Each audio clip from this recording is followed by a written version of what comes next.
Halo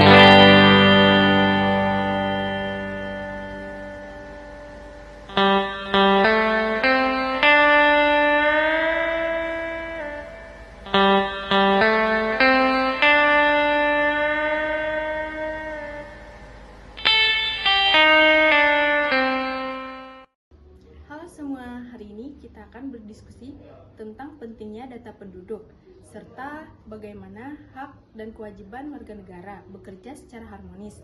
Yuk kita mulai. Aku sering dengar soal data penduduk, tapi sebenarnya apa sih itu?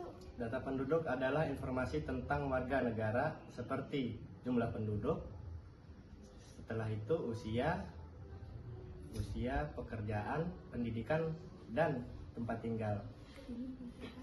Ini dikumpulkan pemerintah melalui sensus atau pendataan.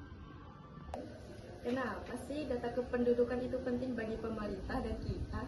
Sangat penting karena dengan data ini pemerintah tahu apa kebutuhan masyarakat dan membuat kebijakan seperti membangun fasilitas seperti rumah sakit, sekolah, dan fasilitas umum lainnya. Jadi kalau pendataan kurang akurat bisa berdampak ke pelayanan publik ya?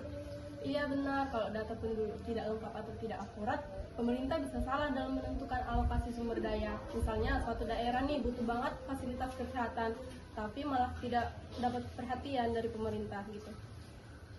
Wah, jadi kita punya peran penting nih. Apa kewajiban kita tentang data penduduk? Kewajiban kita sebagai warga negara adalah memberikan data yang benar dan jujur saat sensus atau pendataan penduduk.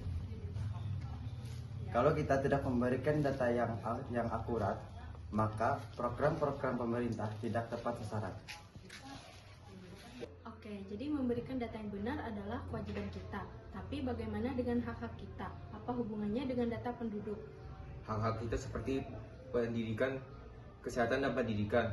Kalau datanya akurat, pemerintah bisa memastikan bahwa warga negara bisa mendapatkan hak-haknya secara merata. Aku jadi paham, ya, jadi ada hubungan langsung antara hak dan kewajiban kita. Memberi data sebagai kewajiban. Lalu hak kita terpenuhi karena pemerintah punya data yang tepat. Betul, pemerintah nggak bisa kerja tanpa data yang valid. Dengan kita menjalankan kewajiban kita, pemerintah bisa memastikan setiap warga mendapatkan haknya. Dan dengan data yang akurat, pembangunan bisa lebih adil dan merata. Kita juga dapat ikut andil dalam kemajuan negara. Kesimpulannya teman-teman, data penduduk sangat berpartisipasi dan memberikan data yang benar dan sebagai kewajiban. Dan pemerintah memenuhi hak kita berdasarkan data itu. Begitu, kita dapat membantu menciptakan harmoni antara kewajiban dan hak untuk kesejahteraan bersama.